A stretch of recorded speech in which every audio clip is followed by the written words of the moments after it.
비관주의일까요? 낙관주의죠. 시작은 비관이에요. 그렇죠? 하나님 앞에 나와서 내 자신을 내어놓고 고백할 때 비관이잖아요.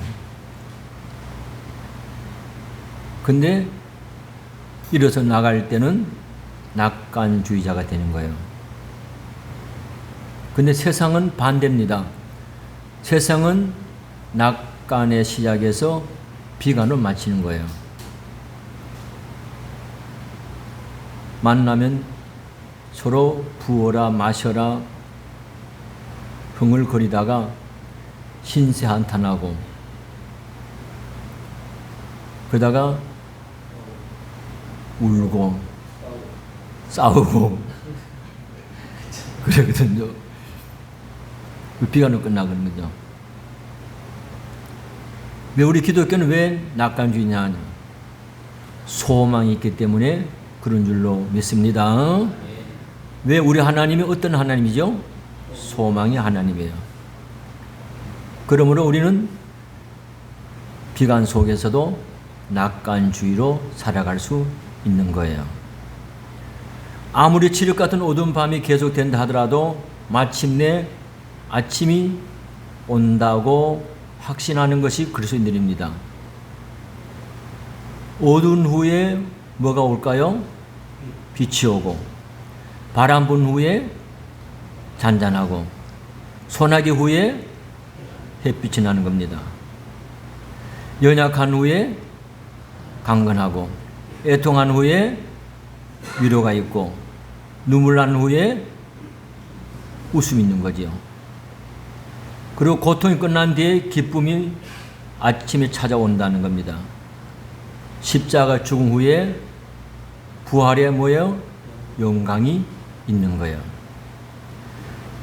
그래서 이런 건 저는 뭐냐면 어떤 환경 속에서도 낙심하지 않고 소망 중에 살아가고 있는 줄로 믿습니다. 이 예레미야 예가는 남북으로 나누어졌던 그 나라가 이젠 남쪽 유대와 그 수도 예루살렘까지도 완전히 패망을 한 후에 국토는 폐허가 되었고 하나님의 택함을 받은 백성은 온 땅에 포로로 잡혀가고 흩어진 후에 기원전 587년 유대 왕국의 비극적 상황 속에서 한 예언자가 부르짖는 통곡의 슬픔의 노래입니다. 그래서 예레미야 뭐랬죠? 애가라 그런 거예요. 그러니까 하나님, 왜 하나님께서는 이 나라를 이렇게 버려두셨습니까? 하나님은 무력하신 분입니까? 이제 하나님의 백성을 돌아보지 않기로 작정하셨습니까? 왜 세상에는 억울한 일이 끝이 없습니까? 우리가 부르짖는데 왜 하나님은 응답이 없습니까? 분노의 부르짖음, 놀라움의 부르짖음, 고통의 부르짖음이 이 예레미야 예가 정편을 통해서 계속되고 있다고 하는 겁니다. 우리는 예레미야 예가를 통해서 개인의 탄식이나 민족의 탄식이나 모든 사람의 탄식을 예가 속에서 모든 것이 함께 복합되어 있는 비극의 현상을 보게 되고 탄식의 장면을 보게 되는 거예요. 이것은 뭐냐면 그 옛날 이스라엘 민족이나 그때 사람만 겪었던 지난 역사의 서술이 아니고 오늘도 반복되고 있는 우리 모든 한숨이고 탄식이고 그리고 부르짖음이라고 하는 이야기예요.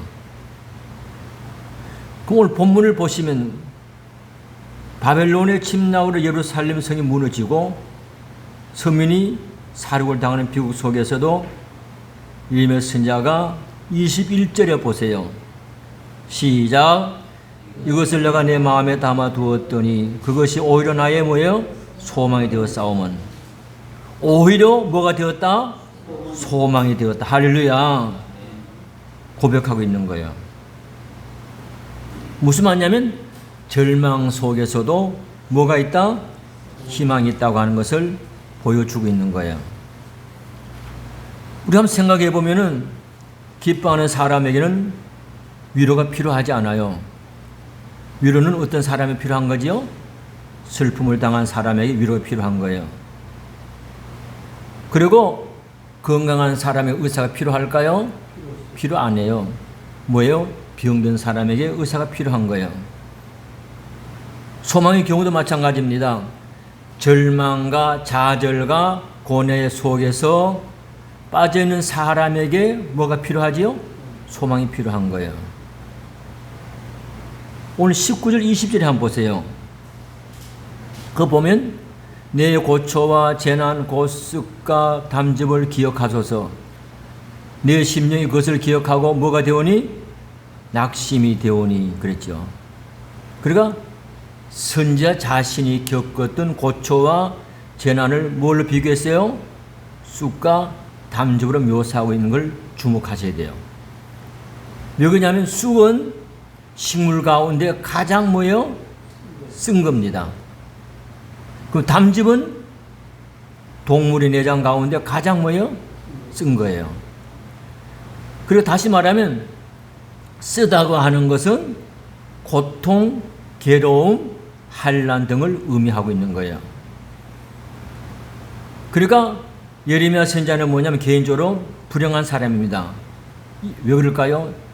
이유는 뭐냐면 유대 민족과 지도자들의 범죄를 꾸짖고 하나님의 심판을 선포했다는 구실로 매를 맞았고 옥에 갇혔고 죽을 고비를 수없이 겪었던 것이에요. 그런 와중에서 그는 오히려 뭐가 있다고요? 소망이 있다. 할렐루야. 오늘 그래서 말씀의 제목을 뭐라 했죠? 오히려 뭐가 있는 사람? 소망이 있는 사람. 여러분과 제가 그렇게 될 줄로 믿습니다. 그러면 첫째로 오히려 소망이 있는 사람은 하나님의 자비와 긍휼이 있기 때문에 그렇다는 거죠. 그럼 보세요. 22절 보세요. 22절에 여호와의 자비와 긍휼이 뭐예요? 무궁하심으로 그랬죠? 우리가 짐을 대지 아니합니다. 그랬거든요. 그럼 여기서 뭐냐면 하나님과 바벨론의 그 차이를 발견하게 되는데 바벨론은 유대를 진멸하기 위해서 쳐들어왔습니다. 그 성은 불태웠거든요. 제사는 약탈당했거든요. 사람은 닥친 대로 죽었습니다. 그런 공격성은 비단 바벨론만이 있는 게 아니거든요. 우리가 잘 아는 나치가 그 일을 저지르는 걸 우리는 겪고 있는 거죠. 유대인 학살이고 더 놀라운 건 우리가 일제시대 때 우리가 당했던 그 고통도 이런 말로 다 할 수 없는 거예요. 그런데 여기서 뭐냐면 예레미야의 신앙은 하나님의 자비와 긍휼을 무궁하시기 때문에 결코 진멸되지 않는다고 하는 걸 여기 보고 있는 거예요. 그러니까 여기서 주목할 것이 뭐냐면 여호와의 자비와 긍휼이 무궁하심으로 아주 중요하게 답을 주는 겁니다. 우리가 뭐 하지 아니하리라? 진멸되지 아니하리라. 아주 멋지잖아요. 그리고 하나님의 자비와 긍휼이 있기 때문에 절대로 진멸당하지 않는다고 하는 거, 그걸 믿고 있었던 거예요.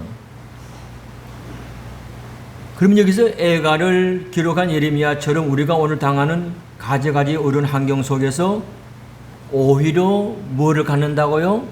소망을 갖는 사람이 되기를 축복합니다.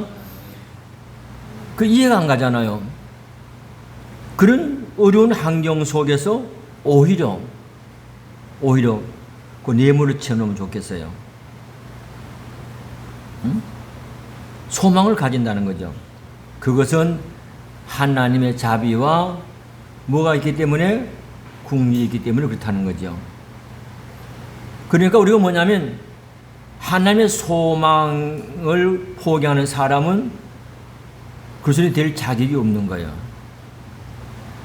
여러분, 제가 살아가면서 힘들고 어려울 때에 낙심하고 좌절하고 소망 포기하지 않기를 축복합니다. 우리 그리스도인들은 뭐냐면 끝까지 소망을 잡고 나가는 거예요. 근데 여기서 보시면은 하나님의 자비와 긍휼이 있기 때문에 진멸되지 않는다고 하는데 그러면 하나님의 자비와 긍휼이 어떤 역할을 하는가 그걸 볼게요. 그러면 먼저 거기 보시면 여호와의 자비와 긍휼이 뭐 하심으로? 무궁하심으로. 그겁니다. 무궁하심으로 22절. 그럼 물어봅시다. 무궁하다고 하는 말은 무슨 말이에요? 무궁하다? 영원하다. 끝이 없다. 지속적이다. 그 말이죠, 여러분들요. 그러니까 하나님의 자비와 긍휼은 영원하고 끝이 없고 지속적인 줄로 믿습니다.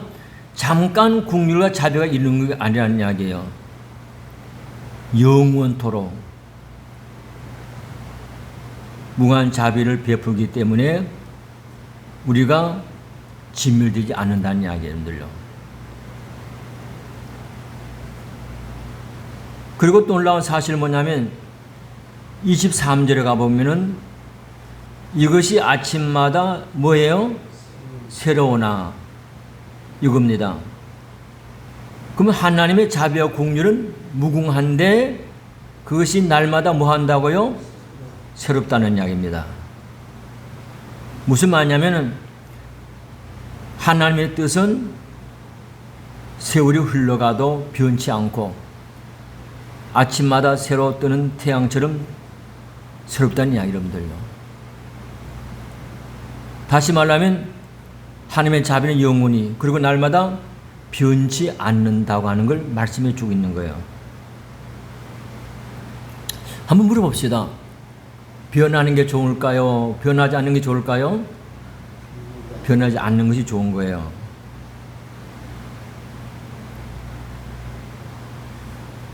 마음이 자주 변하고 얼굴 색깔을 자주 변하는 것은 좋을까요? 좋지 않을까요? 안 좋지요. 그 다음에 교제의 대상도 자주 바뀌면 좋을까 안 좋을까요? 안 좋지, 그죠? 심리학자의 말에 의하니까 여자가 하루에 4번이나 5번씩 옷을 갈아입다든지 그 다음에 장신구를 바꾸는 행위는 정서분해나 욕구 불만 때문에 그렇다는 거예요. 우리 집 사람들 어떨까요? 한번 하락해도 안 하죠, 그죠?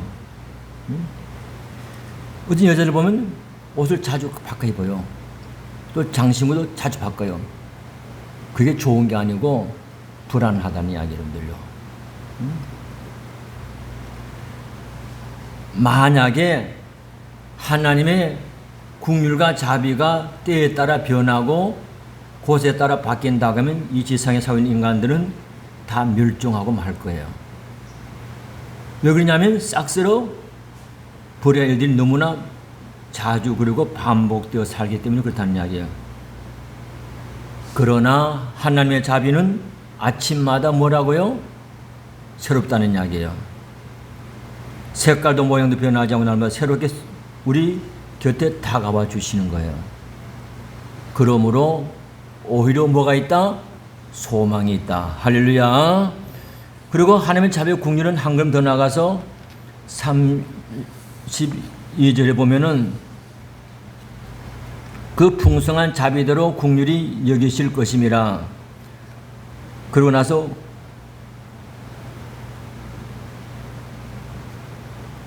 풍성한 자비. 근데 그 자비가 빈곤하지 않다는 이야기예요. 풍성하다는 이야기예요. 이것이 우리에게 진멸되지 않는 역사를 만들어 준다는 이야기예요. 만약에 빈약하다면 문제가 되는 거죠. 근데 풍성한 자비대로 긍휼을 여겨주신다는 이야기예요. 오늘 여러분들 자원은 풍부해야 되잖아, 그죠? 마찬가지로 이 놀라운 역사가 우리 속에 이루어지기 때문에 우리 그리스도인들은 어떤 어려움을 당해도 오히려 뭐가 있다? 소망이 있다. 이것이라는 이야기죠. 지하 자원은 그 나라의 산업 발전과 국력 신장의 필수 요건이잖아요. 가령 1년 정도 파내면 바닥이 나고 많은 석유갱이나 석탄 강이라고 하면 가치가 있을까 없을까요? 없어요. 하나님의 자비와 긍휼도 마찬가지예요. 기분 좋을 때 자비롭고 화가 나면 포악해지는 것은 자비가 아닌 거예요. 그래서 자기 마음에 들면 긍휼히 여기고 싫어지면 외면하는 것은 긍휼이 아닌 거예요. 변함이 없이 그리고 다함이 없이 베푸시는 자비가 곧 풍부한 자비인 거예요. 오늘 하나님이 이런 자비를 가지고 우리를 사랑해주고 역사하기 때문에 우리는 오히려 뭐가 있다? 소망이 있는 사람이다. 할렐루야. 그것이라는 이야기 여러분들요. 그럼 우리가 어떠한 어려움과 어떠한 시험과 어떠한 환난이 와도 오히려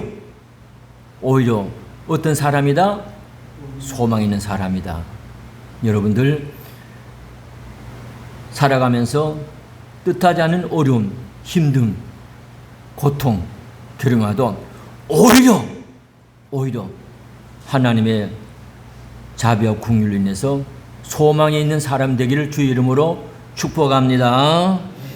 두 번째로 오히려 소망 있는 사람은 기다림이 좋기 때문에 그런 거예요. 뭐가 좋기 때문에? 기다림이 좋기 때문에 그런 거예요. 그러면 거기 보세요. 26절 보세요. 시작. 사람이 여호와의 구원을 바라고 잠잠히 뭐예요? 기다림이 좋도다. 이 말에 동의하는 사람, 기다림이 좋도다. 그 말에 동의하는 사람. 여러분 기다림이 좋아요, 안 좋아요? 안 좋아요, 그죠? 안 좋아요. 근데 진짜 기다림은 좋은 겁니다. 좋은 거예요. 기다림은 희망이 있는 거잖아요. 무언가 주어진다는 이야기죠, 여러분들요. 근데 기독교는 기다림 종교예요, 여러분들도. 우리는 뭐예요? 다시 오실 누구를 기다리고 있죠? 예수님 기다리고 있잖아요. 누가 그러더라고요. 목사님, 예수님이 2000년부터 오신다고 했는데 아직도 안 오잖아요. 거짓말이잖아요. 그렇게 던져서 따지는 거예요.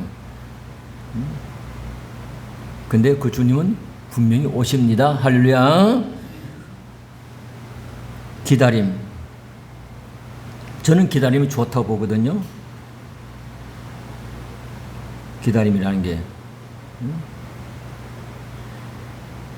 그럼 우리가 가만히 봤을 때 기다리는 사람만이 소망을 이루는 거예요. 이런 거예요. 데살로니가 전서 1장 3절에 보니까 소망의 인내라 그랬거든요. 그러니까 데살로니가 교회는 세 가지 특징이 있었어요. 믿음의 뭘까요? 역사, 사랑의 수고, 소망의 인내. 믿음에는 뭐가 있어야 되는 거예요? 역사가 나타나야 되는 거예요. 사랑은 뭐 해야 돼요? 수고가 따라가야 되는 거예요. 근데 소망은 뭐예요? 참아야 돼요. 참아야 돼요. 근데 여기서 놀라운 게 뭐냐면 여호와의 구원을 바라고 잠잠히 기다림이 좋도다. 좋도다. 여러분들 내가 힘들고 어려울 때도 오늘 여기 분명히 이야기했잖아요. 하나님의 구원을 바라고 기다림이 좋도다. 허황된 기다림이 아닌 거예요. 하나님의 뭐가 있어요? 구원이 있는 거예요. 할렐루야. 구원이 있는 거예요. 우리가 인생을 살고 세상을 살아가면서 느낀 점이 있습니다. 그것은 조급하게 서두른다고 하는 이야기예요. 옛말에 그런 말이 있거든요. 급할수록 뭐하라? 느리게 하라. 제 생활 패턴 중에도 하나 그겁니다. 급할수록 느리게 하라. 급할수록 빨리 하게 되면 실수하고 잘못된 경우가 많아요. 근데 급할수록 뭐 하라? 느리게 하라. 서두르지 말라는 이야기입니다. 근데요, 세계적으로 세치기 잘한 나라가 어느 나라인지 알아요? 한국 사람입니다. 외국 가가지고 세치기 잘하는 게 한국 사람인 거예요. 제가 20년 전에 중국에 가가지고 심양에서 강저우 가는 비행기를 타는데 줄이 하나예요, 하나. 그래서 뒤에 섰어요. 근데 이제 비행기 태우려고 하니까 갑자기 줄이 두 개 돼버린 거예요. 진짜 어이가 없더라고요. 근데 보니까 거의 다 한국 사람. 응? 급해요, 급해. 응?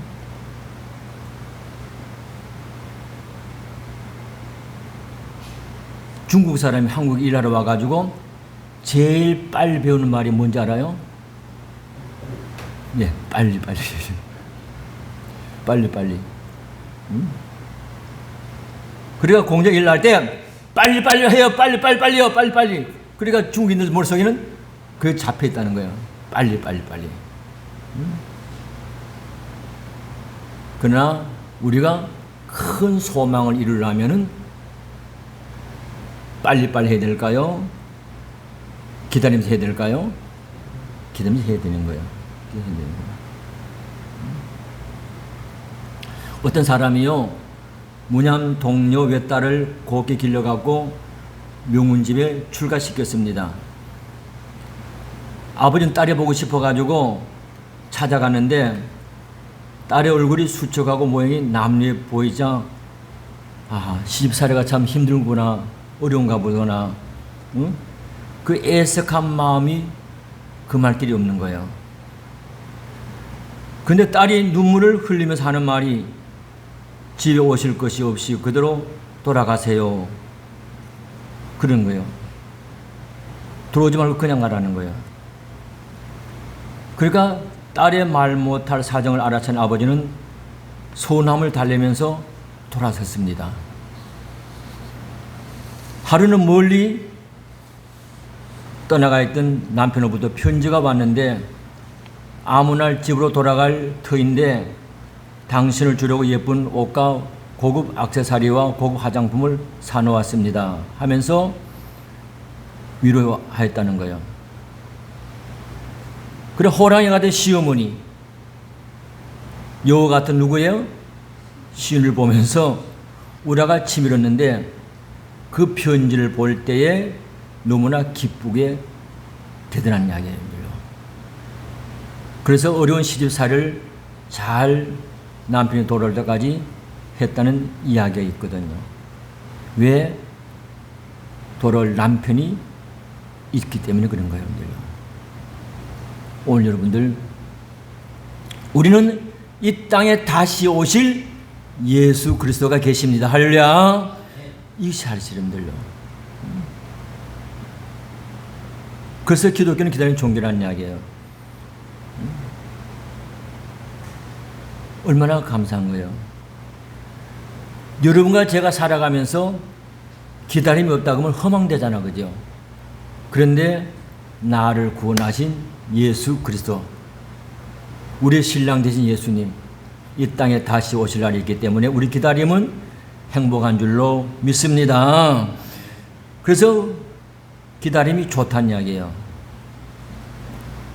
우리가 꿈을 이루자면은, 이상을 실현하려면 참고 기다려야 되는 거예요. 초여름에 모내기를 하게 되면 늦가을에 뭐를 하죠? 추수하잖아요. 농부는 그때를 기다리는 거예요. 오늘 여러분들, 우리는 기도하면서 은혜 때를 기다릴 때에 하나님의 은혜가 주어질 줄로 믿습니다. 우리가 하나님 앞에 믿음으로 살아갈 때 축복의 때를 기다리고 살아가는 거예요. 오늘 여러분들 조금만 기다리시를 축복합니다. 그래서 인내라고 한 뜻의 헬라어가 뭐냐면 히포모네라고 하는 말인데 뜻이 뭐냐면 위에서 무거운 것이 내리누르거나 앞에서 장애물이 가로막더라도 참고 계속 행동하는 걸 말하는 거예요, 여러분들요. 그게 인내라는 이야기예요. 그러니까 우리에게는 오히려 뭐가 있기 때문에 소망이기 때문에 참고 기다리고 영원한 상급을 바라보고 살아간다는 이야기예요, 여러분들요. 그래서 우리가 어려운 환경 속에서도 오히려 소망이 있는 것은 기다림이 뭐하다? 좋다. 좋다. 한번 따라합시다. 기다림이 좋다. 좀 껄떡떨떡하지, 그죠? 근데 저는 기다림이 좋다고 보는 거예요. 왜? 하나님의 약속은 변함이 없고 이루어지는 줄로 믿습니다. 그래서 저는 이 말씀 보면서 너무 좋았던 거예요. 오히려 소망이 있도다. 지금 힘들고 어렵고 고달퍼도 오히려 뭐가 있다? 소망이 있다. 이 말씀 한마디면 다 되잖아요. 다 되잖아요. 응? 한번 해봅시다. 제가 실패를 당해도 그럼 여러분은 오히려 그러면 제가 소망 있는 사람 이렇게 할 거예요. 그러니까 오히려를 크게 하셔야 돼요. 만약 이거 하면은 끝내버릴 거고 큰 소리 안 하면 계속 할 거예요. 네. 실패를 당해도 오히려. 약하다. 오히려 나보다 약하네. 실패를 당해도 오히려 소망이 있는 사람. 오히려. 슬픔을 당해도 오히려. 용진 비싸 뭐하노? 자네 혼자 목소리 갖고도 짱짱 울려야 되지. 오늘 계속 할 거예요. 슬픔을 당해도 오히려. 소망이 있는 사람. 오히려. 그러면 소망이 있는 사람 그러면 여러분들은 아멘 그래야 되겠다. 네. 좀 손발이 맞아야 되지. 병이 들어도 뭐해? 병이 들어도 소망 있는 사람. 아이고 주여. 아멘 그래라 그러지. 아멘. 애들한테 미치겠다.